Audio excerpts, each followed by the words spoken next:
বর্ষাকালে কম বেশি আমরা সবাই পকোড়া বা তেলে ভাজা খেয়ে থাকি। আর যদি বাড়িতে থাকা উপকরণ দিয়ে এতটা সুন্দর সুস্বাদু পকোড়া তৈরি করে নিতে পারি, তাহলে আর কোনো কথা নেই। 1 কাপ চা নিলেই হবে, আর কিচ্ছু লাগবে না। নমস্কার বন্ধুরা, আমি আলপনা সিম্পল এর টেস্টিতে আপনাদের সবাইকে স্বাগত। আজকের আমি শেয়ার করব খুবই সামান্য কিছু উপকরণ যেগুলো বাড়িতে থাকে, সেই সব কিছু দিয়ে বানিয়ে নেব সুস্বাদু পকোড়া। আমার চ্যানেলে নতুন বন্ধু হলে আমার চ্যানেলটিকে সাবস্ক্রাইব করে পাশে থাকার অনুরোধ রইল। অলরেডি যে বন্ধুরা আমার পাশে আছেন তাদেরকে জানাই অসংখ্য ধন্যবাদ। পকোড়া বানাবার জন্য একটা মিক্সিং বোল নিয়েছি, আর মিক্সিং বোলের মধ্যে 2 বাটি সুজি দিয়ে দেব। এই বাটিগুলো খুবই ছোট সাইজের, 100 গ্রাম ওজন হবে 2 বাটি সুজি। সঙ্গে নিয়ে নেব 1 বাটি, একই বাটির 1 বাটি বেসন নিয়ে নিচ্ছি। মাপগুলো আমি সব কিছু একই বাটি দিয়ে দিচ্ছি। একই বাটির 1 বাটি আমি দই নিয়ে নিলাম, টক দই, বাড়িতে পাতা দই। আর দইয়ের মধ্যে যে জলটা থাকে সেই জলটাও একটু দিয়ে দিতে পারেন, কোনো অসুবিধা নেই, তাতে আরও বেশি ভালো হবে। খুব ভালো করে মিশিয়ে নেব। এইভাবে ভালো করে মিশিয়ে নেবার পরে দিয়ে দেব অল্প একটু জল। খুবই সামান্য জল দিলাম, ওই একই বাটির হাফ বাটি মতো জল দিলাম। 2 টেবিল চামচ মতো হবে, তার বেশি হবে না। ভালো করে মিশিয়ে নিলাম। মিক্স করে নেবার পরে আমি ঢাকা দিয়ে রেখে দেব কিছুক্ষণের জন্য রেস্টে। ততক্ষণে আমি বাকি জিনিসগুলো রেডি করে নেব। এখানে আমি রেডি করে রেখে দিলাম, আগের থেকে ভিজতে দিয়ে দিলাম সুজিটাকে। আর এখানে একটা কাঁচা আলু ছাড়িয়ে নিয়েছি, ধুয়ে নিয়েছি। আর আলুটাকে আমি গ্রেট করে নেব। আর এই বড় জায়গাটা দিয়ে গ্রেট করতে হবে, যেখান দিয়ে মোটা মোটা গ্রেট হয়। এভাবে আমি গ্রেট করে নেব আলুটাকে। আলু গ্রেট করা হয়ে গেছে।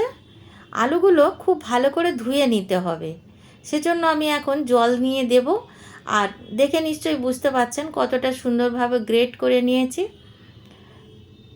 আলুগুলো একবার ধুলে হবে না, 2 বার ধুতে হবে। একবার প্রথমে আমি এইভাবে ধুয়ে নেব। আলুর মধ্যে যে স্টার্চটা থাকে সেই স্টার্চটা যাতে বেরিয়ে যায়, সেজন্য 2 বার করে ধুয়ে নিতে হবে, তার বেশি ধোয়ার প্রয়োজন নেই। একবার আমি জল বদলে নিয়েছি, আরও একবার জল দিয়ে দেব। একইভাবে আমি জল দিয়ে দিলাম। আর এইভাবে হাত দিয়ে একটু ঘষে ঘষে ধুয়ে নিতে হবে।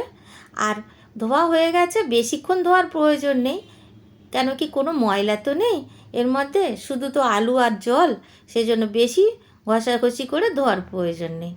এখানে আমি যে রেস্টে রেখেছিলাম সুজি আর বেসন, এখন তার মধ্যে আলুগুলো জল থেকে তুলে এইভাবে জল চিপে নিয়ে দিয়ে দেব। যতটা সম্ভব জল চিপে নিয়ে দিয়ে দেব। আগের থেকে এই জন্য বেশি জল দিইনি, কেন কি আলুর মধ্যে অনেকটা জল থাকে। আর আলুর মধ্যে দিয়ে দিলাম কিছুটা কারি পাতা, 1 ইঞ্চি আদা গ্রেট করে নিয়ে দিয়েছি, কিছুটা ধনিয়া পাতা কুচিয়ে রেখেছিলাম দিয়ে দিলাম। খুব বেশি ফাইন চপ করিনি, একটু একটু বড় বড় করে কেটেছি। হাফ চায়ের চামচ চিলি ফ্লেক্স দিয়ে দিলাম। 4টে কাঁচা লঙ্কা কুচিয়ে রেখেছিলাম দিয়ে দিলাম। লঙ্কাটা আপনারা পছন্দ মতো দেবেন। লবণ দিয়ে দেব, লবণটা বুঝে দিতে হবে। পকোড়াতে কিন্তু লবণ একটু কম লাগে, সেই বুঝে লবণটা দিতে হবে। আর ভালো করে মিশিয়ে নেব, হাত দিয়ে মেশাতে হবে, চামচ দিয়ে মেশালে হবে না। অবশ্য করে আমরা এই কাজটা করার আগে হাতটা পরিষ্কার করে ধুয়ে নিয়েছি। আর ভালো করে এইভাবে মিশিয়ে নেব। মিশ্রণটা খুব টাইট হবে না, আবার খুব পাতলাও হবে না। বেশি পাতলা করলে কি হবে, আমরা যখন তেলের মধ্যে ছাড়বো তখন খুব ভালো করে ব্যালেন্স রাখতে পারবো না, যেখানে সেখানে পড়ে যাবে। তাই একটু ঢিলা করে রেখে দিলাম। এখন আমি একটা তড়কা দিয়ে দেব। তার জন্য এখানে তেল গরম করে নিয়েছি, অল্প অল্প গরম করেছি। হাফ চায়ের চামচ সাদা জিরা দিয়ে দিলাম, গোটা জিরা। আর অল্প একটু হিং দিয়ে দিলাম। এখন আমি আর একবার গরম করে নিয়েছি, নিয়ে এইভাবে দিয়ে দেব মিশ্রণের মধ্যে। এটা দিয়ে একসাথে সব মিক্স করে নেব। গরম আছে তাই আমি প্রথমে চামচ দিয়ে এইভাবে মিশিয়ে নিচ্ছি, আবারও আমি হাত দিয়ে ভালো করে মিশিয়ে নেব। তার আগে আমি আর একটা উপকরণ দেওয়া বাকি আছে, দিয়ে দেব, তারপরে হাত দিয়ে ভালো করে মেশাবো। এখানে আমি একদম 1 চিমটি মতো বেকিং সোডা দিয়ে দিয়েছি। বেশি বেকিং সোডা দেওয়ার প্রয়োজন নেই, 1 চিমটি মতো দিলেই হবে। দিয়ে এইভাবে আবার ভালো করে মিশিয়ে নেব। আপনারা দেখে নিশ্চয়ই বুঝতে পারছেন পকোড়া বানাবার জন্য আমাদের যে মিশ্রণটা একেবারে রেডি। এই রকম মিশ্রণটা হবে। আমি হাত দিয়ে এইভাবে ফেলে ফেলে আপনাদের দেখাচ্ছি, এই রকম দেখতে হবে। এদিকে আমি গ্যাস জ্বালিয়ে কড়াই বসিয়ে তেলটা গরম হতে দিয়ে দিয়েছি। আর তেলটা কতটা গরম হয়েছে আমি চেক করার জন্য অল্প একটু মিশ্রণ দিয়ে ভাজতে দিয়েছি। আর দেখুন এইভাবে ভেসে উঠেছে, খুব তাড়াতাড়ি ভেসে উঠবে আর খুব সুন্দরভাবে ভাজা হবে আর ফুলবে খুব। আমি এখন তুলে নিলাম।